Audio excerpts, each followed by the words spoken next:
তোমাদের যাদের 90s জন্ম বা 2000-এর স্টার্টিংয়ে তোমরা সবাই নিশ্চয়ই নিজেদের বাড়িতে এই পাখা দেখেইছো। এই পাখা যখন কারেন্ট চলে যেত এই পাখা দিয়ে, হাত পাখা দিয়ে আমরা পাখা করতাম। তোমরা সবাই কম বেশি এই পাখার ব্যাপারে জানো।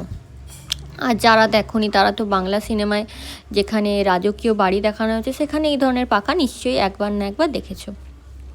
তো এই পাখারই আমি আজকে একটা সিম্পল ডিজাইন দেখাবো, যেটা তোমরা খুব ইজিভাবে নিজের বাড়িতেও বানাতে পারবে। আর তোমরা যদি কেউ অর্ডার করতে চাও আমার থেকে, তাহলে নিশ্চয়ই আমার থেকে অর্ডার করতে পারবে। আমার ইউটিউবেই আমার ফেসবুক এবং ইনস্টাগ্রামের লিঙ্ক দেওয়া আছে, তোমরা ওখান থেকে গিয়ে আমাকে ডিরেক্ট মেসেজ করে আমাকে অর্ডার করতেও পারো নিজেদের বাড়ির কোনো অনুষ্ঠানের জন্য বা কোনো ডেকোরেশনের জন্য। তো দেখো, আমি প্রথমে পাখাটাকে একটা অ্যাক্রিলিক কালার দিয়ে পুরোটাই কালার করে নিয়েছি একটা বেজ কালারে। দেন তারপর আমি রেড কালার দিয়ে ওর উপর ছোট ছোট কলকা করছি। তোমরা যারা বেসিক ছোটোখাটো আঁকাআঁকি করতে পারো বা বেসিক তুলির টান তোমাদের জানা আছে, তাহলে তোমরা এই কলকাটা সহজেই করতে পারবে, কারণ এটা একদম ডিফিকাল্ট না, এটা খুব ইজি ওয়েতেই করা যায়। তোমরা দেখতেই পাচ্ছ যে এখানে আমি কিভাবে কলকা করেছি এবং কিভাবে ছোট ছোট ডিটেলস অ্যাড করছি। প্রথমে পুরো পাখার কোণ বরাবর আমরা ছোট ছোট করে কলকা করব এবং পুরো যে রাউন্ডটা আছে ওই রাউন্ডের বরাবর পুরো আমরা গোল করে কলকাটা করে নেব। দেন পাখার হাতলে কিছুটা ডিটেলস অ্যাড করব যাতে সেটা বেশি আরও এলিগেন্ট লাগে।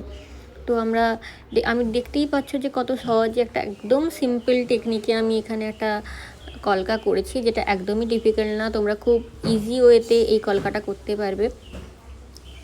তো আমি এখানে পদ্ম ফুলের কিছু ডিটেলস অ্যাড করেছি, তো আর সিম্পলস কিছু লাইন্স টেনে আর ডট দিয়ে পাখারই হাতলটাকে ফিনিশ করেছি।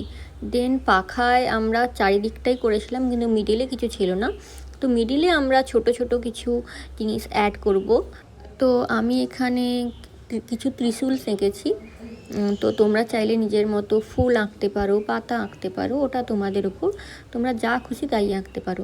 দেন আমরা পাখার কোণ বরাবর একটা লাল কাপড়ে কুঁচি করে ওটা গোল করে চিটিয়ে দেব। কুঁচি করে এইভাবে অ্যাড করলে জিনিসটা দেখতে অনেক বেশি সুন্দর লাগবে। তোমরা দেখতেই পাচ্ছ যে কীভাবে আমি এখানে কুঁচি করে করে পুরোটা চিটিয়েছি। দেন চিটানোর পর আমরা নেব একটা হোয়াইট লেসটা দিয়ে পাখার ডিটেলসটাকে আরও বেশি ফুটিয়ে তুলব। তো দেখতে পাচ্ছ যে আমি এইভাবে চিট দিয়ে চিটিয়েছি। তোমরা এর জায়গায় গ্লুগান ব্যবহার করতে পারো, ওটা অনেক বেশি ভালো রেজাল্ট দেবে। আমার কাছে গ্লুগান এই মুহূর্তে ছিল না, তাই জন্য আমাকে ফেভিকল দিতে হয়েছে, তোমরা গ্লুগান দিতে পারো। তো দেখো পাখার ফিনিশটা ঠিক এইভাবে এসেছে। তোমরা খুব সহজেই এটা নিজেদের বাড়িতে বানিয়ে নিতে পারবে। আর যদি কেউ আমার থেকে অর্ডার করতে চাও নিশ্চয়ই পারবে।